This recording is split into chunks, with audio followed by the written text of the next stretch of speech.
이거 우리 할머니 거예요. 연우야, 조용히 해. 엄마가 잠깐 들고 있는 거야. 마트 출구 앞, 오후에 햇살이 쏟아지는 곳에서 벌어진 일이었습니다.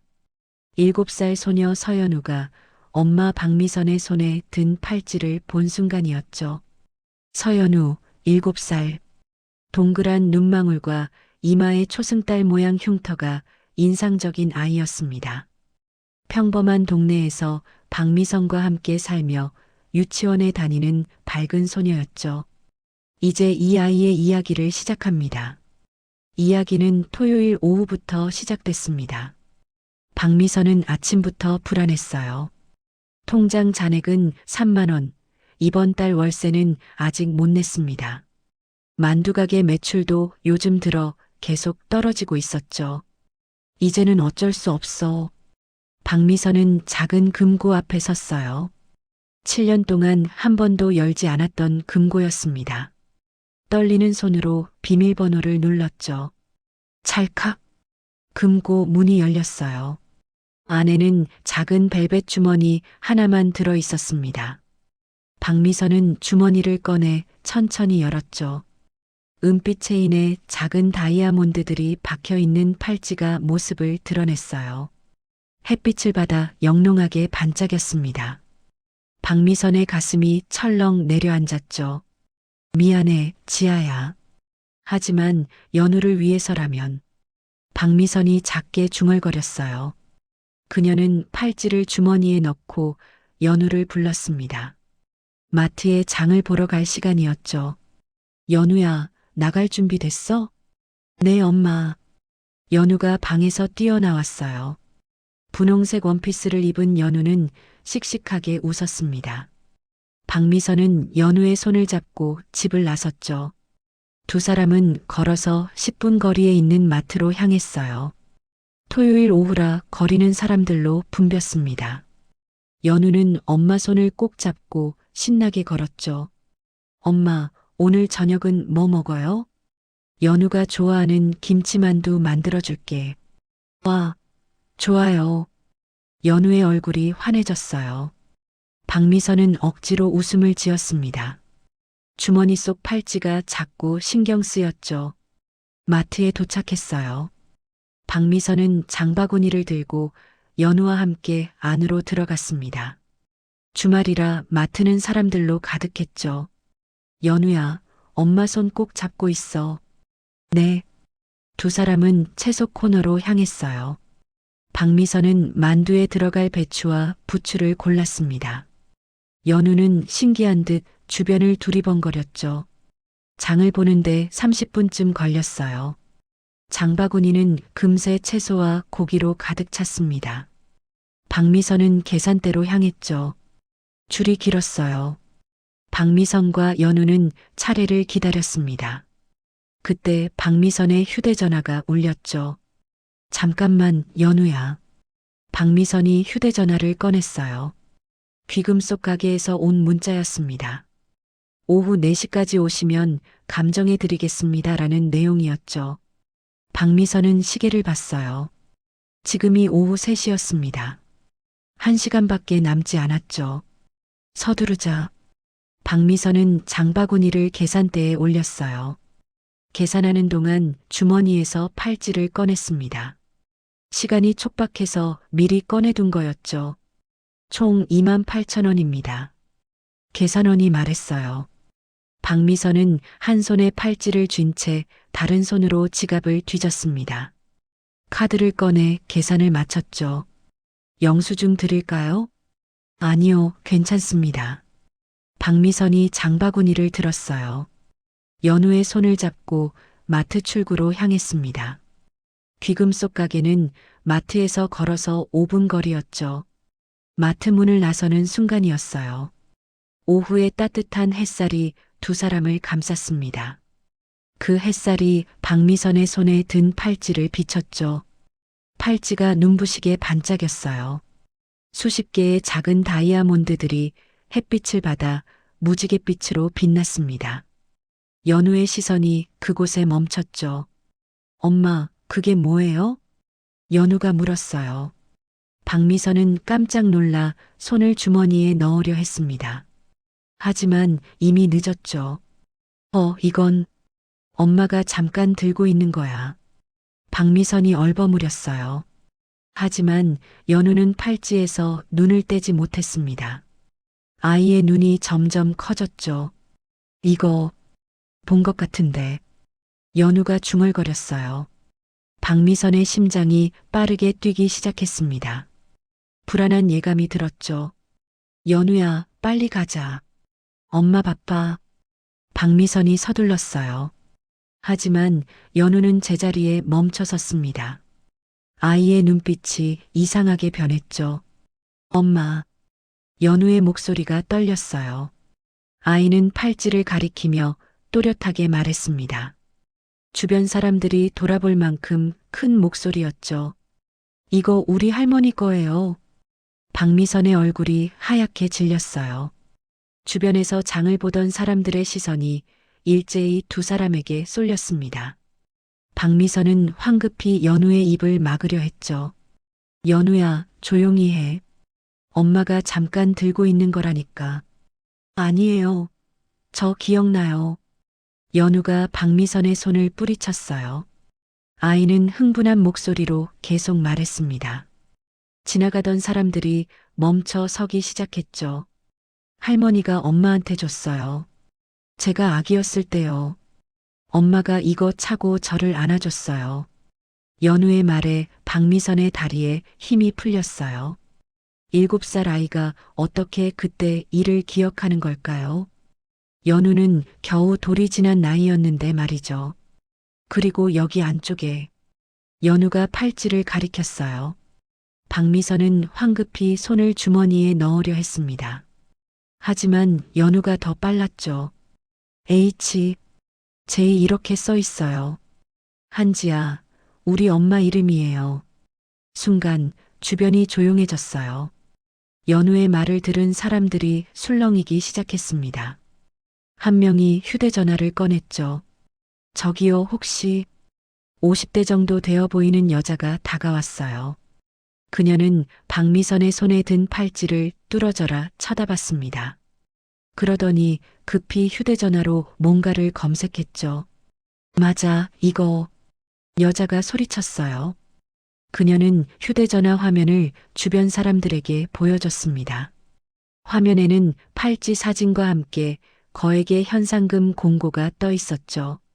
한서그룹 한옥심 회장의 실종 손녀 정보 제공 시 10억 원 현상금. 기사에는 팔찌의 자세한 사진이 실려 있었어요. 은빛 체인, 작은 다이아몬드들, 안쪽에 새겨진 H, J 이니셜까지. 박미선이 들고 있는 팔찌와 완벽하게 일치했습니다. 저거 완전 똑같은데요? 그러게요. 이거 신고해야 되는 거 아니에요? 사람들이 웅성거렸어요. 순식간에 여러 사람이 휴대전화를 꺼냈습니다. 박미선은 패닉 상태가 됐죠. 연우야, 우리 빨리 가자. 박미선이 팔찌를 주머니에 넣고 연우의 손을 잡았어요. 하지만 사람들이 두 사람을 둘러쌌습니다. 빠져나갈 길이 없었죠. 잠깐만요. 경찰 올 때까지 기다리셔야 할 것 같은데요. 한 남자가 말했어요. 박미선은 고개를 저었습니다. 눈물이 흘러내렸죠. 저는 이 아이를 구했어요. 7년 전에.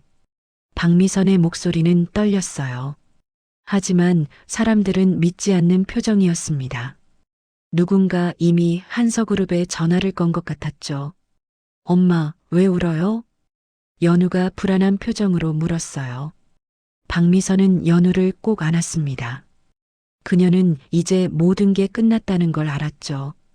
10분쯤 지났을까요? 마트 밖에서 차 소리가 들렸습니다. 한 대, 두 대, 세 대.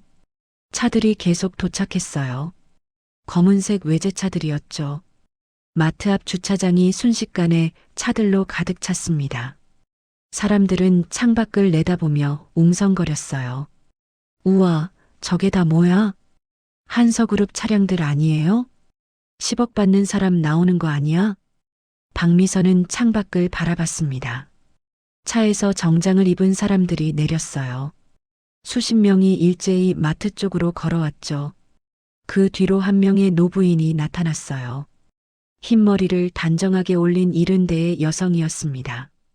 값비싼 한복을 입은 그녀의 눈빛은 날카로웠죠. 한옥심이었어요. 한서그룹을 이끄는 철의 여인이었습니다. 7년 동안 손녀를 찾아 헤맨 할머니였죠. 한옥심은 마트 안으로 걸어 들어왔어요. 사람들이 자연스럽게 길을 비켜줬습니다. 그녀의 시선이 연우에게 멈췄죠. 시간이 멈춘 것 같았어요. 한옥심은 연우를 뚫어져라 바라봤습니다. 그녀의 입술이 파르르 떨렸죠. 연우야. 한옥심의 목소리는 떨렸어요. 그녀는 천천히 연우에게 다가갔습니다. 박미선이 본능적으로 연우를 뒤로 숨겼죠. 한옥심의 눈에서 눈물이 흘러내렸어요. 7년 만에 보는 손녀였습니다. 토요일 오후 3시 10분 모든 것이 시작됐죠. 내 손녀를 어떻게 데리고 있었나요? 저는 이 아이를 구했습니다. 마트 안 수십 명의 사람들이 지켜보는 가운데 벌어진 대치였습니다. 한옥심 회장과 박미선이 연우를 사이에 두고 마주한 순간이었죠. 한옥심, 72살. 국내 3대 재벌 한서그룹을 이끄는 철의 여인이었습니다. 하지만 지금 그녀의 눈에는 7년 동안 참아온 그리움과 분노가 뒤섞여 있었죠. 이제 이 여인의 이야기를 계속합니다. 이야기는 그 순간 토요일 오후 3시 15분부터 이어졌습니다. 한옥심은 연우에게서 눈을 떼지 못했어요. 7년 만에 보는 손녀였습니다. 그녀의 손이 부들부들 떨렸죠. 연우야. 한옥심이 한 걸음 다가갔어요. 연우는 겁에 질려 박미선의 치마를 꽉 쥐었습니다. 박미선은 본능적으로 연우를 자신의 뒤로 숨겼죠. 한옥심의 뒤에서 한 남자가 앞으로 나왔어요. 35살쯤 되어 보이는 남자는 검은색 정장을 단정하게 차려입고 있었습니다. 한옥심의 비서실장 강태준이었죠. 회장님, 제가 먼저 확인하겠습니다. 강태준이 차분하게 말했어요.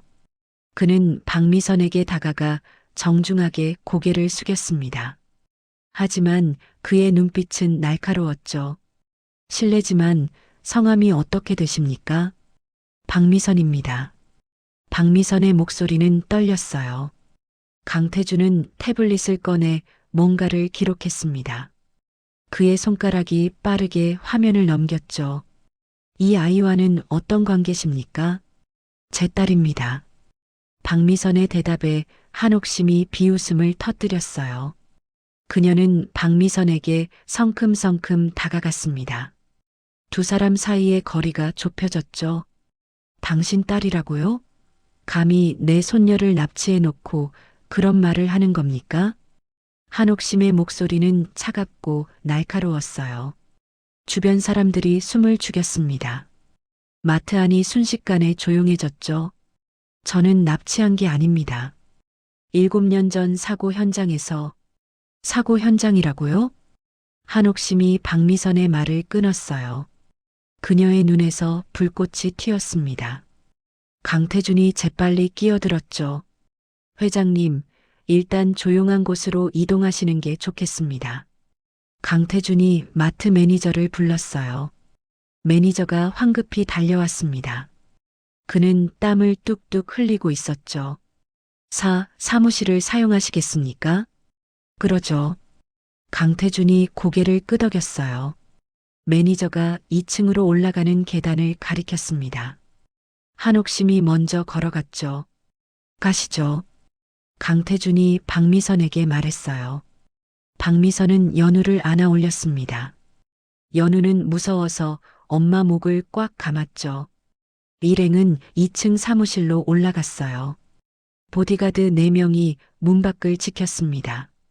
사무실 안에는 한옥심, 강태준, 박미선, 연우만 남았죠.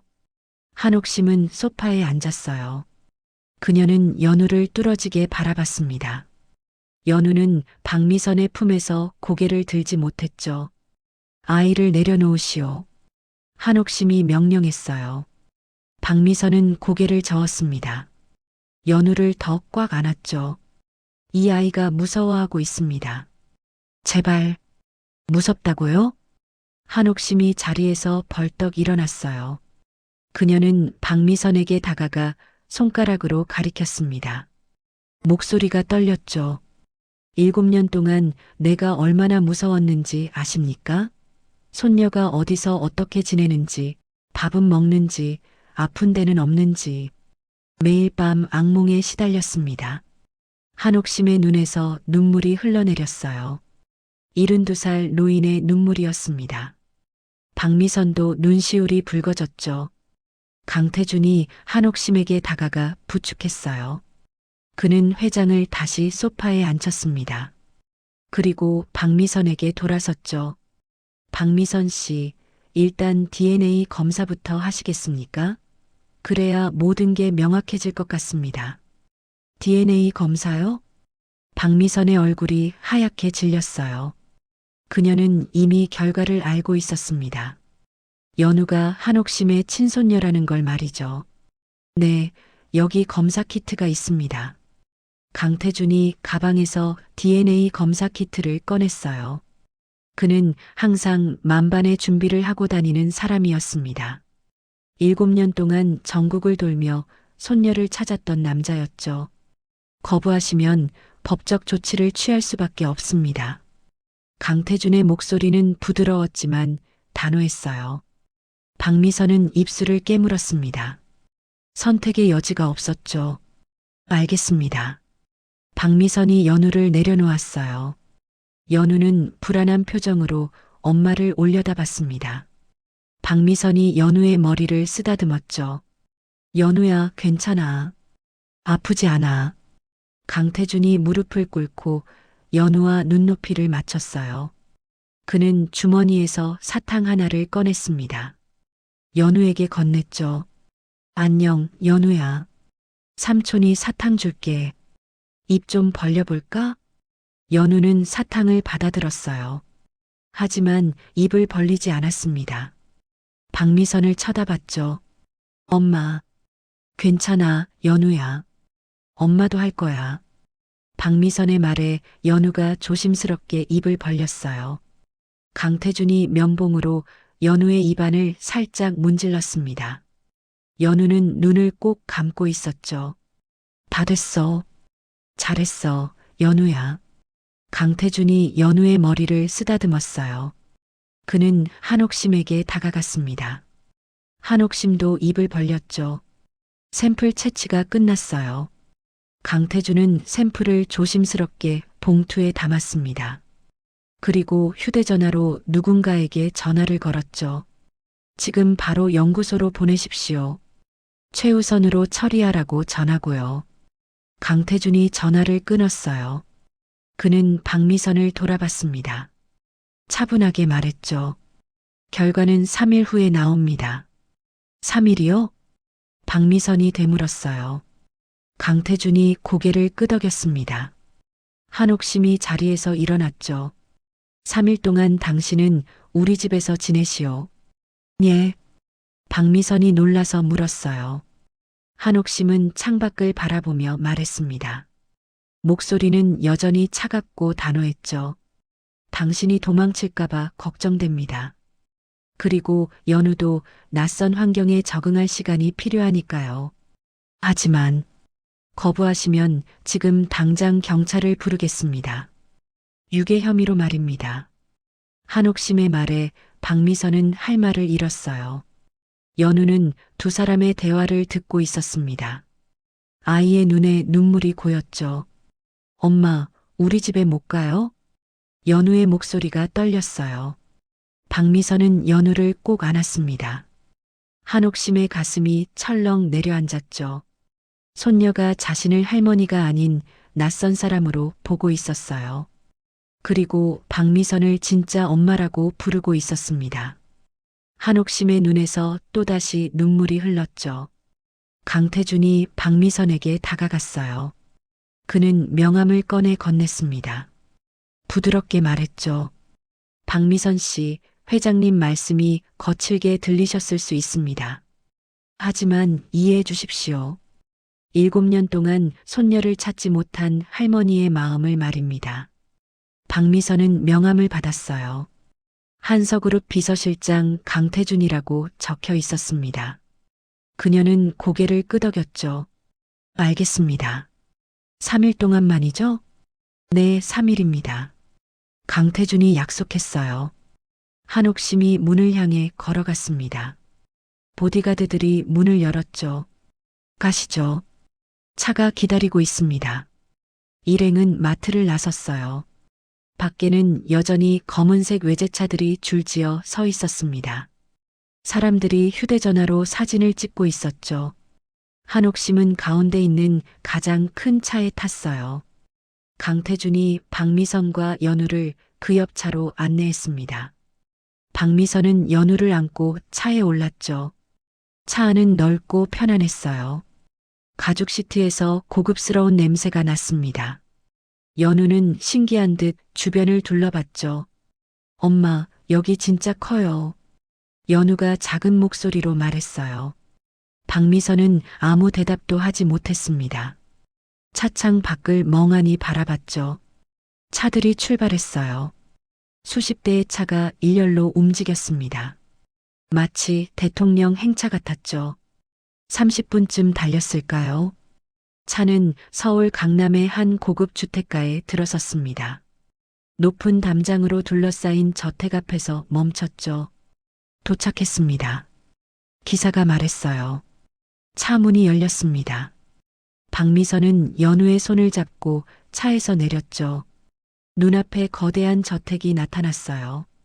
3층짜리 현대식 한옥이었습니다. 정원도 엄청나게 넓었죠. 우와. 연우가 감탄했어요. 아이는 이런 큰 집을 처음 봤습니다. 박미선은 불안한 표정으로 저택을 바라봤죠. 한옥심이 먼저 안으로 들어갔어요. 강태준이 박미선과 연우를 안내했습니다. 현관문을 열자 넓은 거실이 나타났죠. 거실은 고급 가구로 꾸며져 있었어요. 천장이 높고 창문이 커서 햇빛이 가득 들어왔습니다. 벽에는 비싼 그림들이 걸려 있었죠. 이쪽으로 오시죠. 강태준이 2층으로 올라가는 계단을 가리켰어요. 일행은 계단을 올라갔습니다. 복도 끝에 있는 방 앞에서 멈췄죠. 이 방을 사용하시면 됩니다. 강태준이 문을 열었어요. 넓은 침실이 나타났습니다. 킹사이즈 침대와 소파, 화장대가 있었죠. 욕실은 저쪽입니다. 필요한 게 있으면 언제든 말씀하십시오. 강태준이 설명했어요. 박미선은 방 안을 둘러봤습니다. 자신들이 사는 집보다 훨씬 컸죠. 저녁 식사는 6시입니다. 식당으로 내려오시면 됩니다. 강태준이 말하고 나갔어요. 문이 닫혔습니다. 박미선과 연우만 남았죠. 연우는 침대에 올라가 폴짝폴짝 뛰었어요. 아이는 신이 났습니다. 하지만 박미선은 창가에 서서 밖을 바라봤죠. 높은 담장 너머로 서울 시내가 보였어요. 저 멀리 자신들이 살던 동네가 있을 거였습니다. 박미선의 눈에서 눈물이 흘러내렸죠. 엄마, 왜 울어요? 연우가 다가와 물었어요. 박미선은 눈물을 닦고 억지로 웃었습니다. 연우를 꼭 안았죠. 아니야, 연우야. 엄마 안 울어. 우리 여기서 사는 거예요? 아니야. 3일만 있다가 집에 갈 거야. 박미선의 말에 연우가 고개를 끄덕였어요. 하지만 박미선은 알고 있었습니다. 3일 후면 모든 게 달라질 거라는 걸 말이죠. 토요일 오후 4시, 박미선과 연우의 마지막 3일이 시작됐습니다. 박미선 씨는 한지아 씨 출산 당시 담당 간호사였습니다.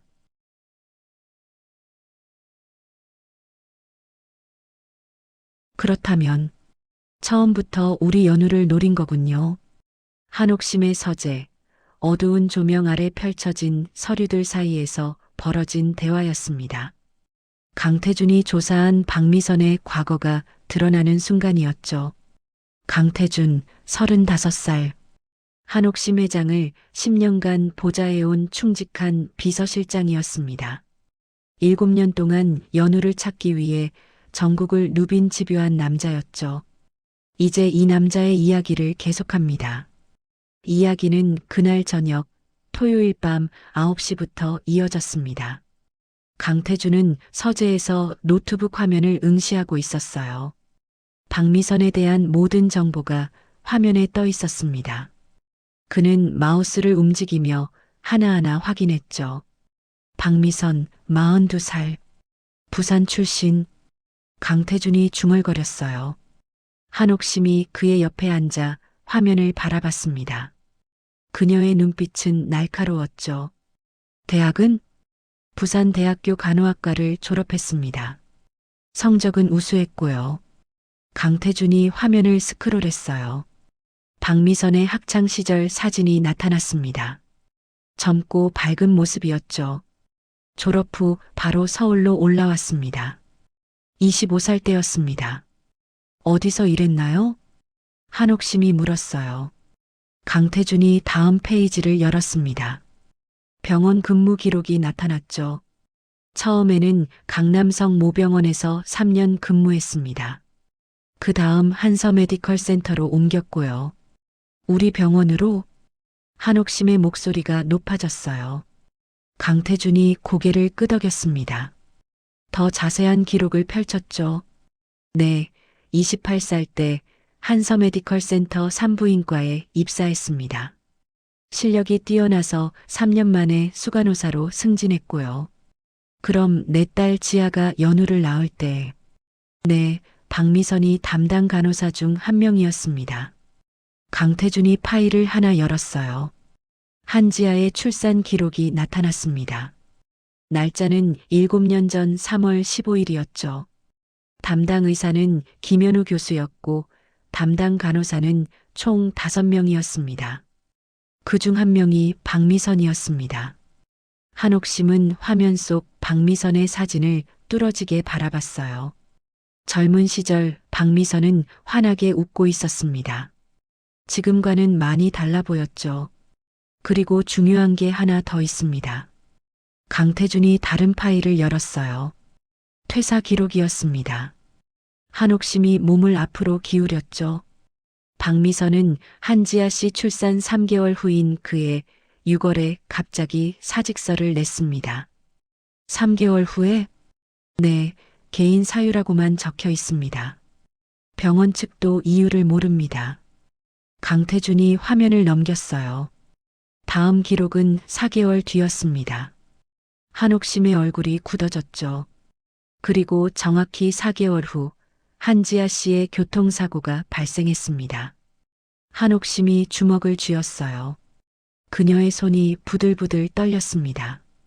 눈에서 불꽃이 튀었죠. 계획적이었군요. 처음부터 우리 연우를 노린 거였어. 아직 확실하지 않습니다, 회장님. 강태준이 조심스럽게 말했어요. 하지만 한옥심은 이미 확신에 차 있었습니다. 그녀는 자리에서 벌떡 일어났죠. 확실하지 않다고요? 이렇게 정황이 명백한데도? 한옥심의 목소리가 떨렸어요.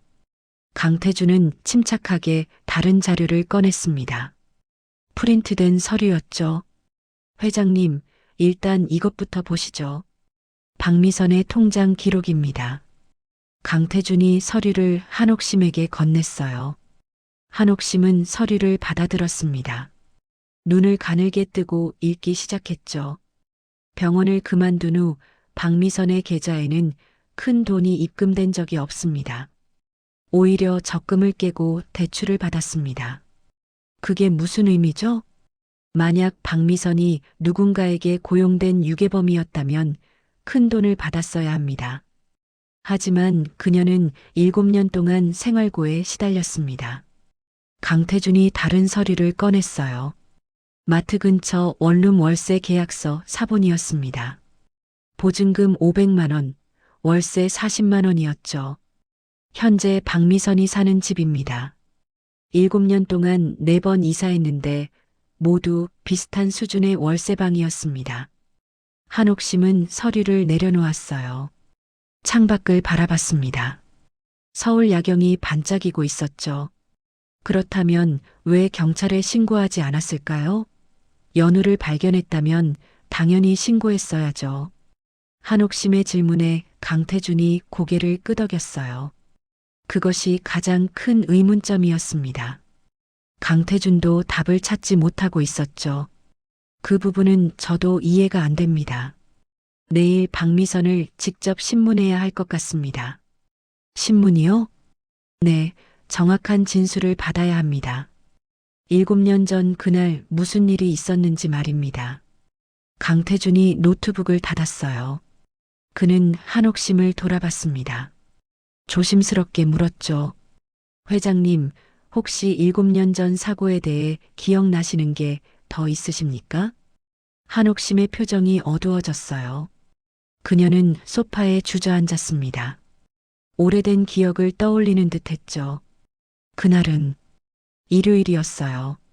지아가 연우를 데리고 친정에 온다고 했죠. 한옥심의 목소리가 떨렸어요.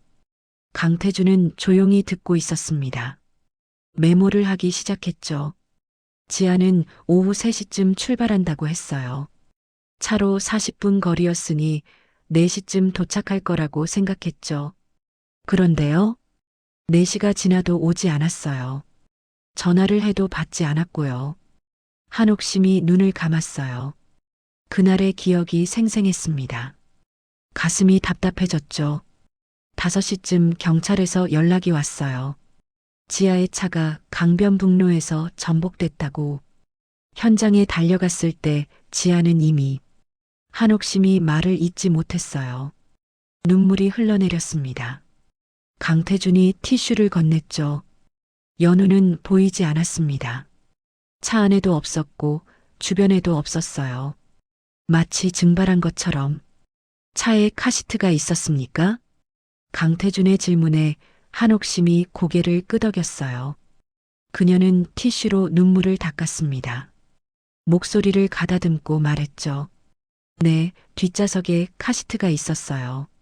하지만 연우는 없었습니다. 안전벨트는 풀려 있었고요. 강태준이 메모에 뭔가를 적었어요.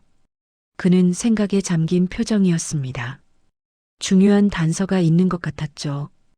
회장님, 사고 원인은 뭐였습니까? 경찰은 졸음운전이라고 했어요. 하지만 지아는 절대 운전 중에 졸지 않는 아이였습니다. 한옥심이 강하게 말했어요. 강태준이 고개를 끄덕였습니다. 그도 뭔가 석연치 않다고 생각했죠. 블랙박스는 없었습니까? 차량 화재로 모두 소실됐습니다. 아무것도 남지 않았어요. 한옥심의 대답에 강태준이 눈살을 찌푸렸어요. 너무 깔끔하게 증거가 사라진 것이 의심스러웠습니다. 그는 노트에 큰 별표를 쳤죠. 회장님, 혹시 당시 한지아 씨를 해칠 만한 사람이 있었습니까? 강태준의 질문에 한옥심이 깜짝 놀랐어요. 그녀는 강태준을 뚫어지게 바라봤습니다. 목소리가 낮아졌죠. 무슨 뜻입니까? 사고가 아닐 수도 있다는 뜻입니다. 강태준이 조심스럽게 말했어요. 한옥심의 얼굴이 창백해졌습니다. 그녀는 일어나 창가로 걸어갔죠. 지아는 한서그룹의 유일한 상속자였습니다. 지아가 사라지면 이익을 보는 사람들이 있었죠. 누구였습니까? 이 사진들이죠. 특히 윤석호 부회장. 한옥심이 이를 갈았어요. 윤석호는 한서그룹 창립 멤버 중 한 명이었습니다. 한옥심의 남편이 살아있을 때부터 회사에 있던 인물이었죠. 윤석호는 지아가 경영에 참여하는 걸 반대했습니다. 여자는 경영을 할 수 없다고 했죠. 그가 사고와 관련이 있을까요? 강태준이 물었어요. 한옥심은 고개를 저었습니다. 확신할 수 없었죠. 증거가 없어요. 하지만 의심은 했습니다. 경찰에 말했지만 조사 결과 아무것도 나오지 않았어요. 강태준은 노트에 윤석호 재조사라고 적었어요. 그는 일어나 한옥심 옆에 섰습니다. 조용히 말했죠. 회장님, 박미선이 연우를 숨긴 이유가 있을 겁니다. 어쩌면 연우를 지키기 위해서였을 수도 있습니다. 강태준의 말에 한옥심이 돌아봤어요. 두 사람의 눈이 마주쳤습니다. 한옥심이 고개를 저었죠. 아니에요. 그럴 리 없어요. 그녀는 유괴범입니다. 하지만 회장님, 만약 박미선이 연우를 구한 거라면, 그리고 누군가로부터 연우를 지키기 위해 숨긴 거라면, 강태준이 말을 이었어요. 한옥심은 듣고 싶지 않았습니다. 귀를 막고 싶었죠. 그만하세요. 더 이상 듣고 싶지 않아요. 한옥심이 서재를 나갔어요. 강태준은 혼자 남았습니다. 그는 창밖을 바라봤죠. 2층, 연우와 박미선이 있는 방에 불이 켜져 있었어요. 강태준은 그 창문을 오래 바라봤습니다. 뭔가 중요한 걸 놓치고 있다는 느낌이 들었죠. 그때 휴대전화가 울렸어요.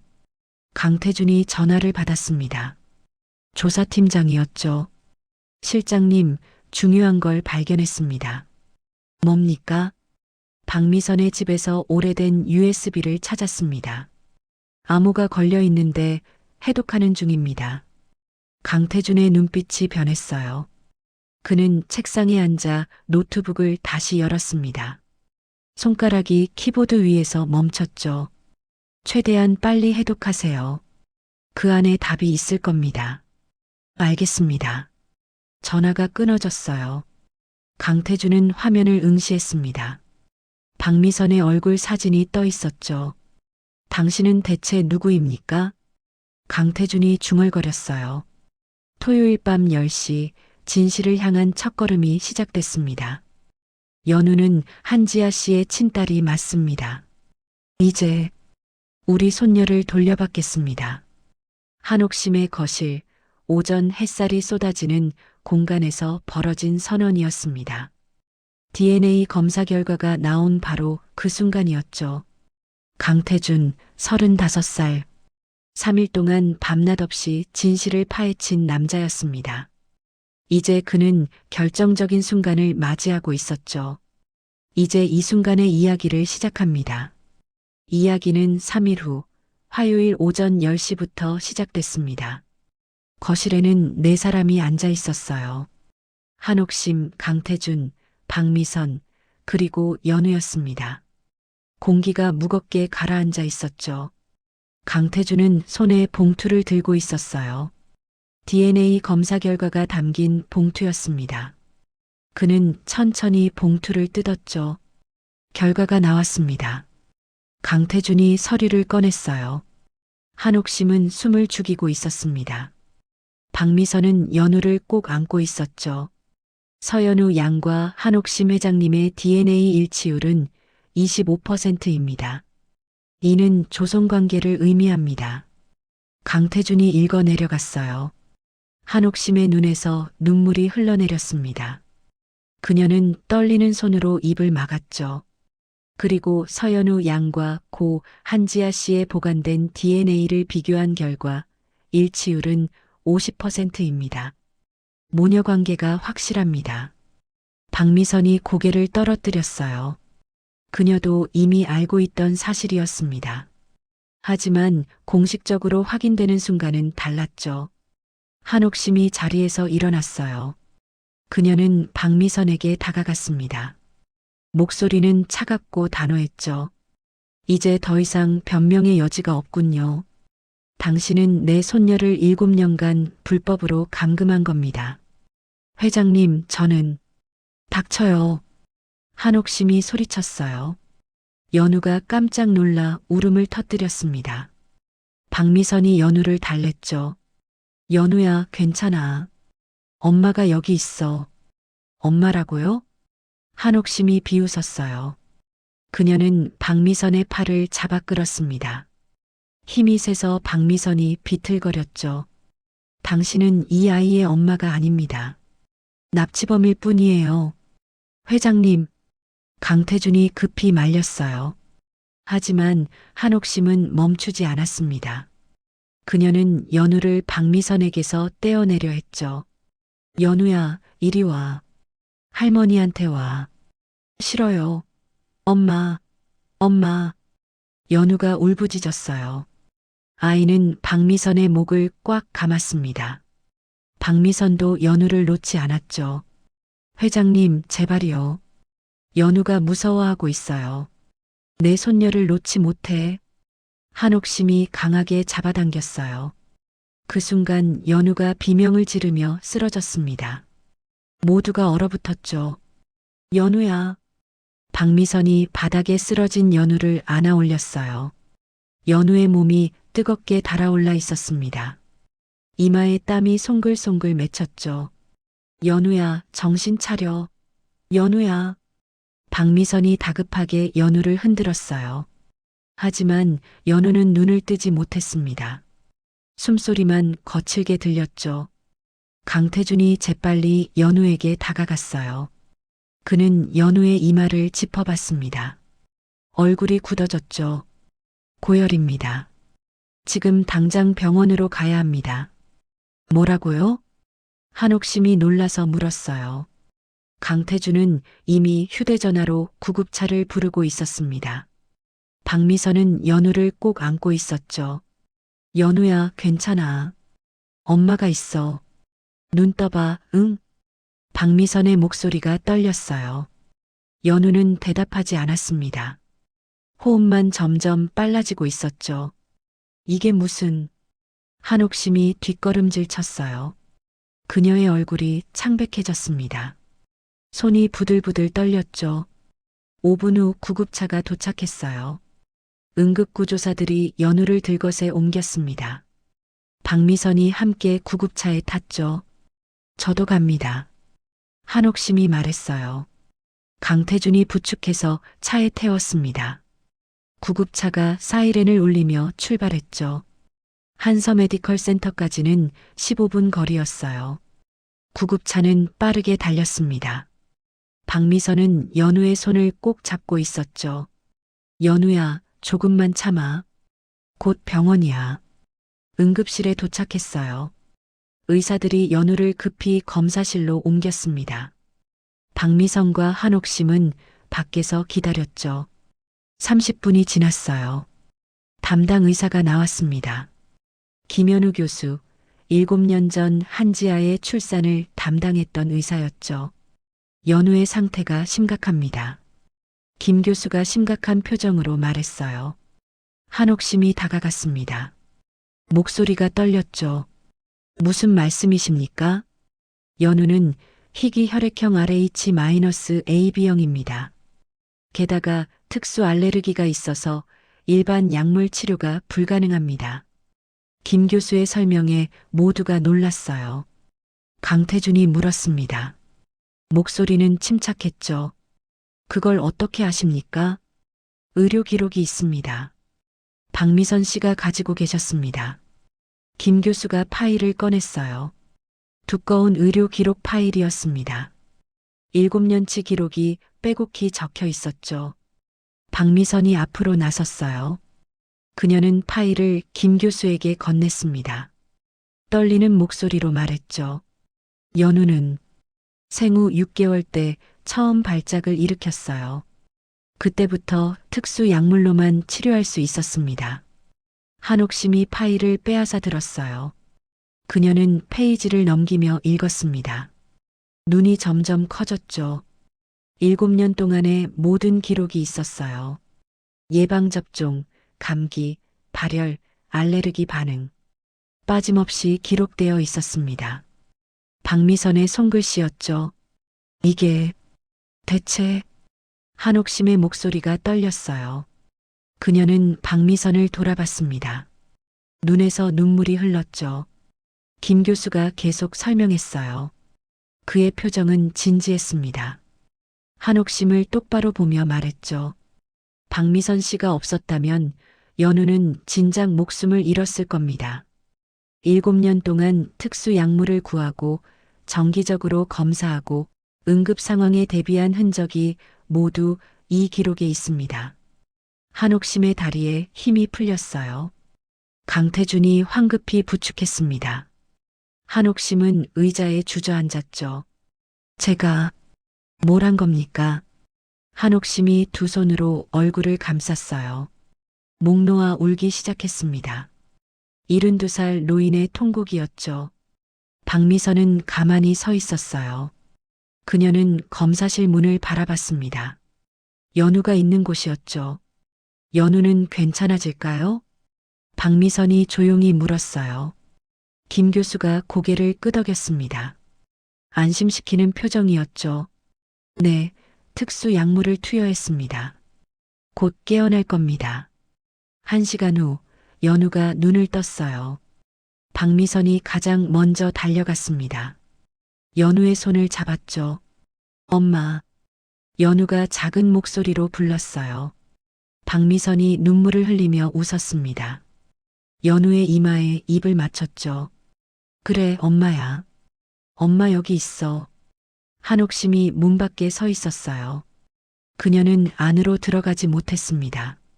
다리가 떨려서 움직일 수 없었죠. 강태준이 한옥심을 부축했어요. 그는 조용히 속삭였습니다. 따뜻한 목소리였죠. 회장님 들어가시죠. 연우가 기다립니다. 한옥심이 고개를 저었어요. 그녀는 눈물을 닦았습니다. 떨리는 목소리로 말했죠. 저는 자격이 없어요. 저 아이의 진짜 엄마는 박미선입니다. 화요일 오후 2시 모든 것이 뒤바뀐 순간이었습니다. 신5 숨겨진 진실. 회장님, USB를 해독했습니다. 이걸 보셔야 합니다. 이게 대체 무슨 일이었던 겁니까?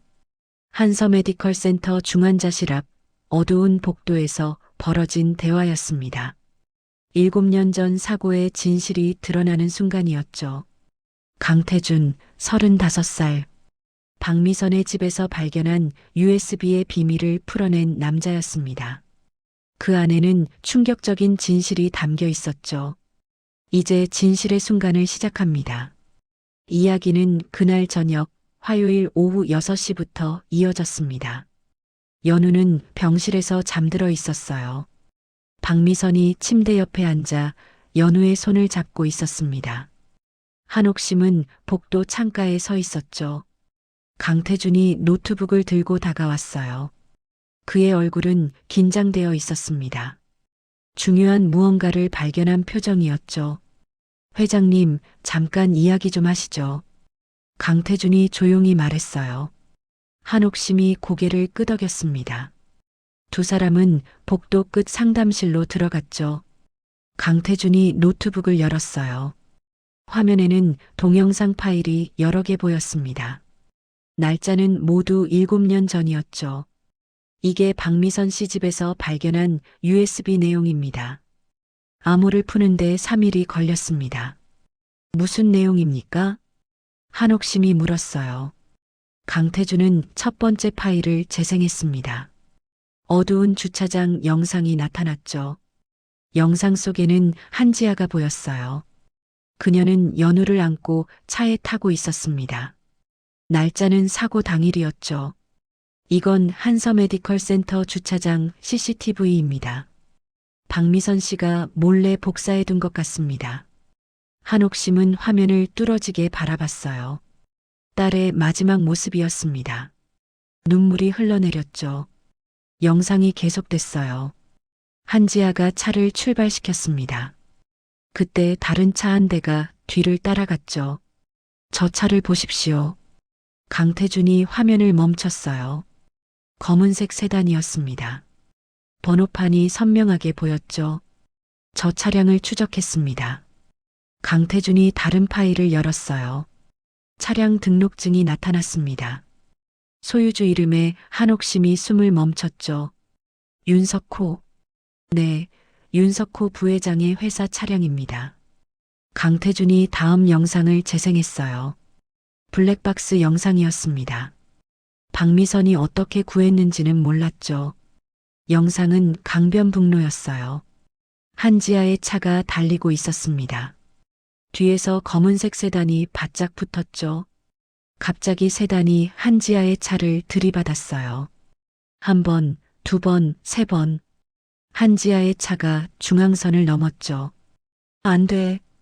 한옥심이 비명을 질렀어요. 하지만 영상은 계속됐습니다. 차가 가드레일을 들이받고 전복됐죠. 검은색 세단이 멈췄어요. 남자 2명이 내렸습니다. 얼굴은 모자로 가려져 있었죠. 남자들이 전복된 차에 다가갔어요. 뒷문을 열고 뭔가를 꺼냈습니다. 카시트에 앉아있던 연우였죠. 저들이 연우를 데려가려 했군요. 강태준이 조용히 말했어요. 한옥심은 화면을 보며 온몸을 떨었습니다. 주먹을 꽉 쥐었죠. 그때 영상 속에서 다른 차 한 대가 나타났어요. 급브레이크를 밟으며 멈춰섰습니다. 차에서 여자가 뛰어내렸죠. 박미선입니다. 강태준이 말했어요. 영상 속 박미선은 남자들에게 달려들었습니다. 연우를 빼앗으려 했죠. 남자들이 박미선을 밀쳤어요. 박미선은 넘어졌습니다. 하지만 다시 일어나 덤벼들었죠. 연우를 내려놔요. 경찰 불렀어요. 박미선의 목소리가 들렸어요. 남자들이 당황하는 게 보였습니다. 주변을 둘러봤죠. 마침 다른 차들이 지나가고 있었어요. 목격자가 생긴 겁니다.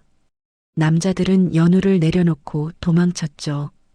박미선이 연우를 안아 올렸어요. 아이는 울고 있었습니다. 박미선은 자신의 차로 뛰어갔죠. 왜 경찰에 신고하지 않았습니까? 한옥심이 물었어요. 강태준이 다음 파일을 열었습니다. 녹음 파일이었죠. 이걸 들어보십시오. 강태준이 재생 버튼을 눌렀어요. 박미선의 목소리가 들렸습니다. 떨리는 목소리였죠. 여보세요? 경찰입니까? 저 신고할 게 있는데요. 그때 다른 목소리가 끼어들었어요. 남자 목소리였습니다. 차갑고 위협적이었죠. 박미선 씨, 신고하지 마세요. 당신 부모님이 부산에 계시죠? 동생도 대구에 있고요. 박미선의 숨소리가 거칠어졌어요. 그녀는 대답하지 못했습니다. 공포에 질린 게 느껴졌죠. 그 아이를 우리에게 넘기세요. 그럼 당신 가족은 안전합니다. 거부하면 누구세요? 알 필요 없습니다. 아이만 넘기세요. 전화가 끊어졌어요. 한옥심은 의자에 주저앉았습니다. 온몸에 힘이 빠졌죠. 박미선은 협박을 받았군요. 그래서 연우를 숨긴 겁니다. 강태준이 설명했어요. 한옥심은 고개를 끄덕였습니다. 눈물이 멈추지 않았죠. 계속 보십시오. 강태준이 마지막 파일을 열었어요. 문서 파일이었습니다. 박미선이 작성한 일기 같았죠. 오늘로 일주일째입니다. 연우를 데리고 도망쳤습니다. 병원도 그만뒀습니다. 집도 옮겼습니다. 전화번호도 바꿨습니다. 하지만 여전히 무섭습니다. 저들이 찾아올까봐 부모님과도 연락을 끊었습니다. 동생에게도 말하지 못했습니다. 연우를 지키기 위해서라면 뭐든 할 겁니다. 한옥심이 화면을 읽으며 울었어요. 박미선의 일기는 7년 동안 계속됐습니다. 연우를 키우는 모든 순간이 기록되어 있었죠. 연우가 처음 걸었습니다. 너무 기뻤습니다. 한옥심 회장님께 보여드리고 싶었습니다. 하지만 그럴 수 없습니다. 연우를 지켜야 합니다. 연우가 유치원에 입학했습니다. 친구들과 잘 지냅니다. 가끔 할머니 이야기를 합니다. 제 마음이 찢어집니다. 오늘 팔찌를 팔려고 했습니다. 생활이 너무 힘듭니다. 하지만 연우가 팔찌를 보고 할머니를 기억했습니다. 이제 어떻게 해야 할지 모르겠습니다. 한옥심은 노트북을 덮었어요. 더 이상 볼 수 없었습니다. 강태준이 조용히 말했죠. 회장님, 윤석호를 조사해야 합니다. 당장 하세요. 증거를 다 모으세요. 한옥심의 목소리는 차갑고 단호했어요. 그녀는 자리에서 일어났습니다. 병실로 향했죠. 박미선은 여전히 연우 옆에 앉아 있었어요. 한옥심이 문을 열고 들어갔습니다. 박미선이 놀라서 일어났죠. 회장님, 앉으세요. 한옥심이 말했어요. 그녀는 박미선 맞은편 의자에 앉았습니다. 두 사람 사이에 긴 침묵이 흘렀죠. 미안합니다. 한옥심이 먼저 입을 열었어요. 박미선이 놀라서 고개를 들었습니다. 한옥심의 눈에는 진심이 담겨 있었죠.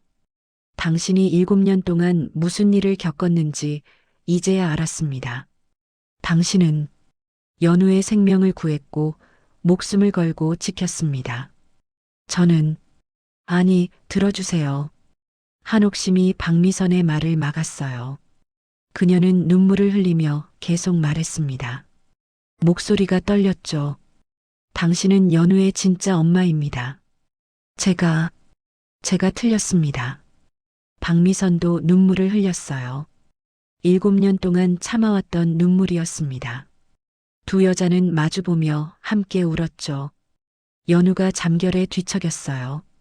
두 사람은 동시에 연우를 바라봤습니다. 아이는 평화롭게 자고 있었죠.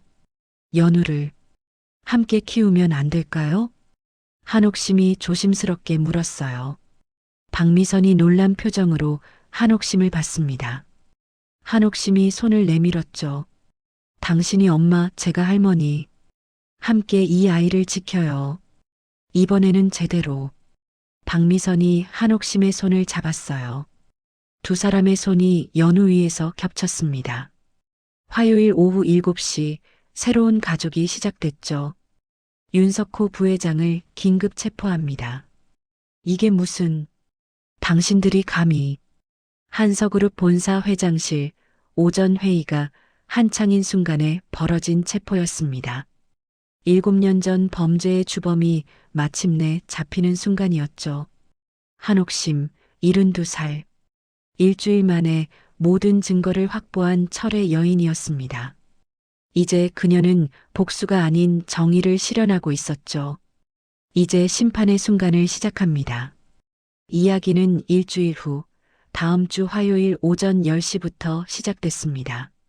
한서그룹 본사 40층 회장실에는 이사진이 모여 있었어요. 분기별 경영 회의였습니다. 윤석호 부회장이 보고서를 발표하고 있었죠. 이번 분기 매출은 전년 대비 15% 증가했습니다. 윤석호는 65살의 노련한 경영인이었어요. 한서그룹 창립 때부터 함께한 원로였습니다. 하지만 그의 얼굴에는 긴장감이 역력했죠. 회장실 문이 열렸어요. 경찰 5명이 들어왔습니다. 뒤따라 강태준이 나타났죠. 무슨 일입니까? 윤석호가 당황해서 물었어요. 경찰 반장이 영장을 꺼냈습니다. 또박또박 읽어 내려갔죠. 윤석호 씨 살인 교사 및 유괴 미수 혐의로 긴급 체포합니다. 뭐라고요? 윤석호가 벌떡 일어났어요. 얼굴이 새하얗게 질렸습니다. 다른 이사들도 웅성거렸죠. 회장님, 이게 대체 무슨 일입니까? 한 이사가 한옥심에게 물었어요. 한옥심은 침착하게 자리에서 일어났습니다. 윤석호를 똑바로 바라봤죠. 7년 전 내 딸 지아를 죽인 게 바로 당신이었군요. 한옥심의 목소리는 차가웠어요. 윤석호는 고개를 저었습니다. 땀이 이마를 타고 흘렀죠. 회장님, 무슨 오해가 있으신 것 같습니다. 제가 왜? 오해라고요? 강태준이 노트북을 열었어요. 대형 스크린에 영상이 재생됐습니다. 7년 전 사고 영상이었죠. 이사들이 숨을 죽이고 화면을 봤어요. 검은색 세단이 한지아의 차를 들이받는 장면이 나왔습니다. 그리고 연우를 납치하려는 남자들이 보였죠. 저 건 윤석호의 목소리가 떨렸어요. 강태준이 화면을 정지시켰습니다. 차량 번호판을 확대했죠. 이 차량은 당신 회사 소유입니다. 그리고 이 남자들. 강태준이 다른 사진을 띄웠어요. 두 남자의 얼굴이었습니다. 신원이 확인된 상태였죠. 당신 회사 직원 김태식과 이준호입니다. 이들은 이미 자백했습니다. 윤석호가 뒷걸음질 쳤어요. 그는 창가로 몰렸습니다. 더 이상 도망갈 곳이 없었죠. 왜 그랬습니까? 한옥심이 물었어요. 그녀의 목소리에는 분노보다 슬픔이 담겨 있었습니다. 윤석호는 비웃음을 흘렸죠. 왜긴요? 회장님도 아시잖습니까? 한지아 씨가 경영에 참여하면 제 자리가 없어지니까요. 그래서 내 딸을 죽였단 말입니까? 죽이려던 건 아니었습니다. 그냥 겁만 주려고 했어요. 경영에서 손 떼라고. 하지만 일이 잘못됐고 윤석호가 말을 흐렸어요. 경찰이 그에게 수갑을 채웠습니다. 차가운 쇠소리가 울렸죠.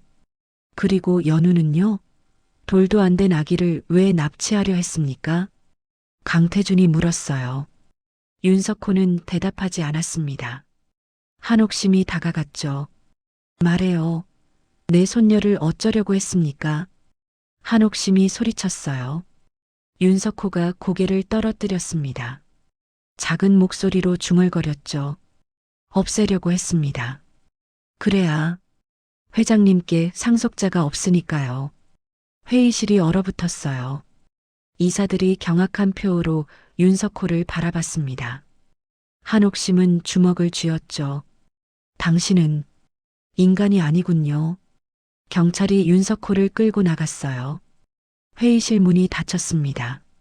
한옥심은 창가에 서서 밖을 바라봤죠. 강태준이 다가왔어요. 그는 조용히 말했습니다. 위로하는 목소리였죠. 회장님, 이제 끝났습니다. 아니에요. 이제 시작이에요. 한옥심이 돌아섰어요. 그녀의 눈빛은 단호했습니다. 새로운 결심을 한 표정이었죠. 박미선 씨, 제안이 있습니다. 무슨 제안이요? 한옥심의 저택 거실, 따뜻한 오후 햇살이 들어오는 공간에서 벌어진 대화였습니다. 두 여자가 연우의 미래를 함께 그려가는 순간이었죠. 박미선, 42살. 7년 만에 처음으로 평화를 찾은 여자였습니다. 하지만 여전히 불안한 마음을 감추지 못하고 있었죠. 이제 새로운 시작의 이야기를 합니다. 이야기는 이틀 후 목요일 오후 3시부터 시작됐습니다. 연우는 정원에서 놀고 있었어요. 강태준이 함께 공놀이를 하고 있었습니다. 아이의 웃음소리가 들려왔죠. 거실에는 한옥심과 박미선이 마주 앉아 있었어요. 테이블 위에는 서류가 놓여 있었습니다. 박미선은 서류를 내려다보고 있었죠. 입양 서류입니다. 한옥심이 말했어요. 박미선이 고개를 들었습니다. 놀란 표정이었죠. 입양이요? 네, 당신을 연우의 법적 보호자로 만들고 싶습니다. 공동 양육권을 가지는 거죠. 한옥심의 제안에 박미선이 눈물을 글썽였어요. 그녀는 상상도 못한 일이었습니다. 손이 떨렸죠. 하지만 저는 그냥 간호사였을 뿐이에요. 자격이요? 한옥심이 박미선의 말을 끊었어요. 그녀는 박미선의 손을 잡았습니다. 따뜻한 목소리로 말했죠.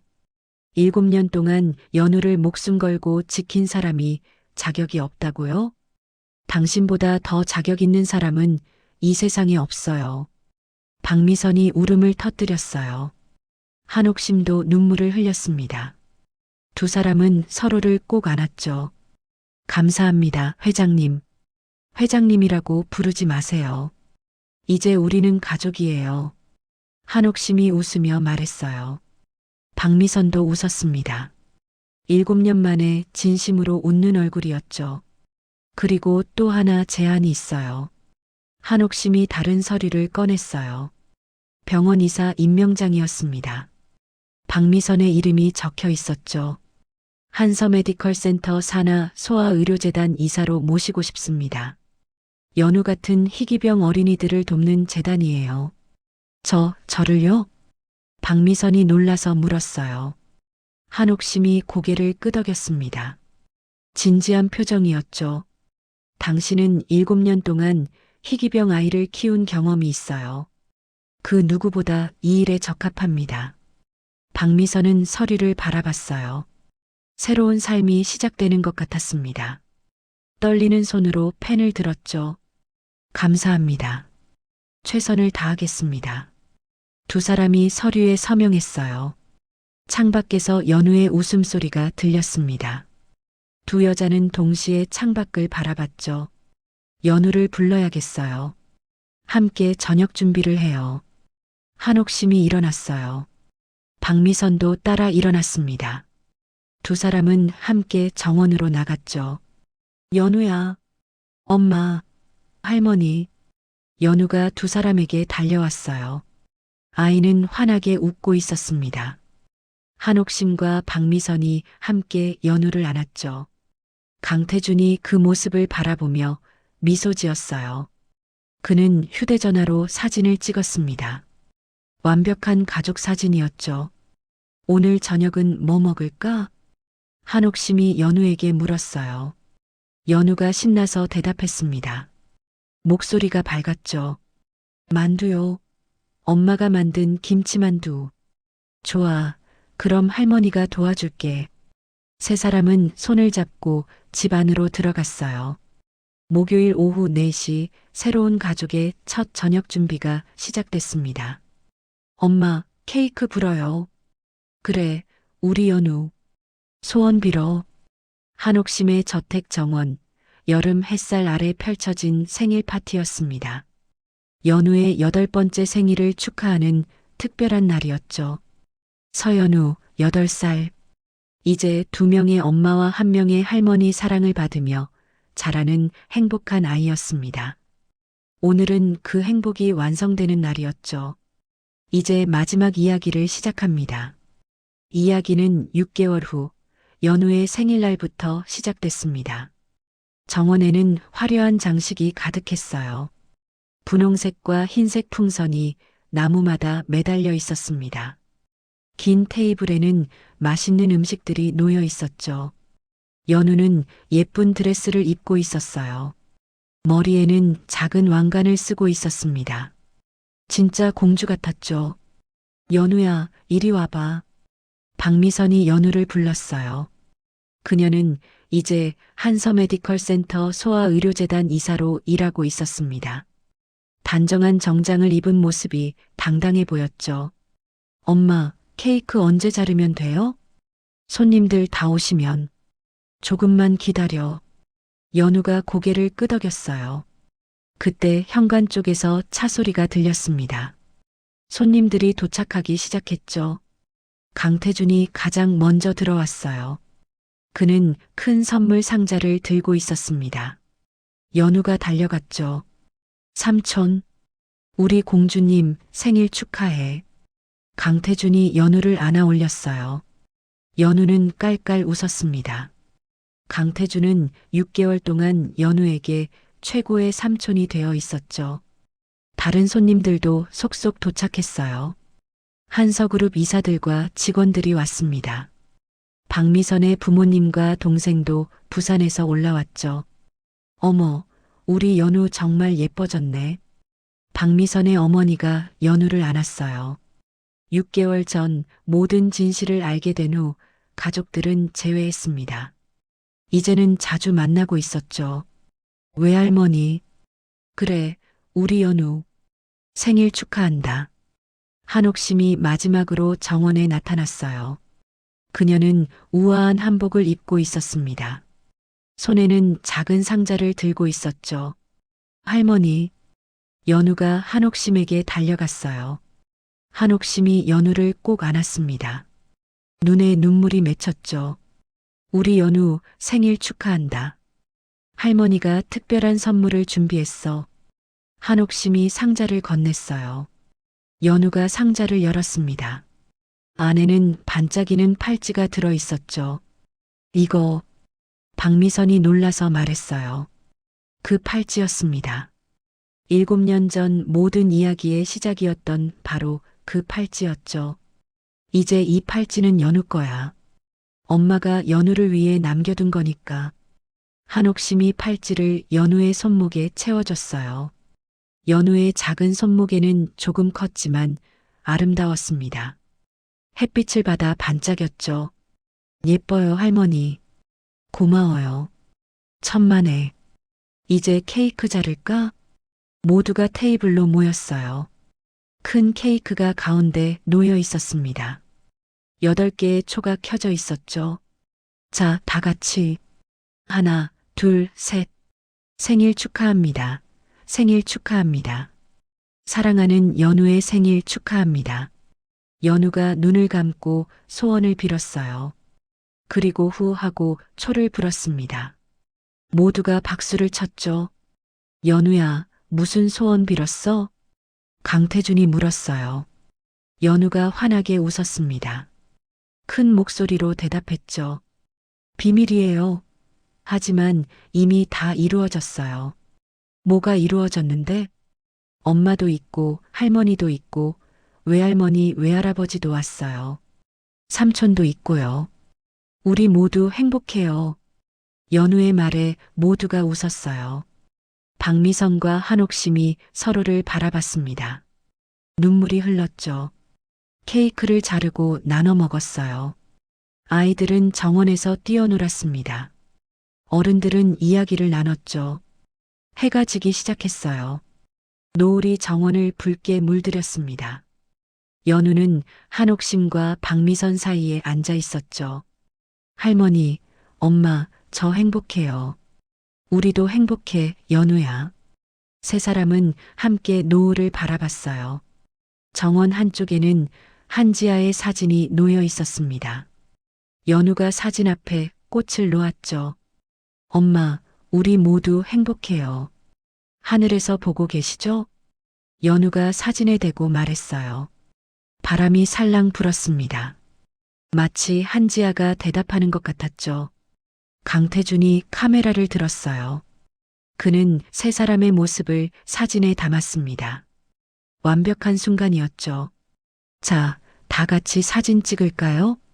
강태준의 말에 모두가 모였어요. 박미선의 가족, 한옥심, 강태준, 그리고 한서그룹 직원들까지 큰 가족 사진이 완성됐죠. 하나, 둘, 셋. 김치. 찰칵. 사진 속에서 모두가 웃고 있었어요. 특히 연우의 웃음이 가장 밝았습니다. 손목의 팔찌가 석양을 받아 반짝였죠. 밤이 되었어요. 손님들이 하나둘 돌아갔습니다. 정원에는 한옥심, 박미선, 연우, 강태준만 남았죠. 연우야, 이제 들어가서 씻자. 박미선이 말했어요. 연우가 하품을 했습니다. 피곤한 모습이었죠. 엄마, 오늘 정말 재미있었어요. 그래, 내년에는 더 재미있게 해줄게. 할머니도 함께 있어 주시죠? 당연하지. 할머니가 어딜 가겠니? 한옥심이 연우의 머리를 쓰다듬었어요. 세 사람은 손을 잡고 집 안으로 들어갔습니다.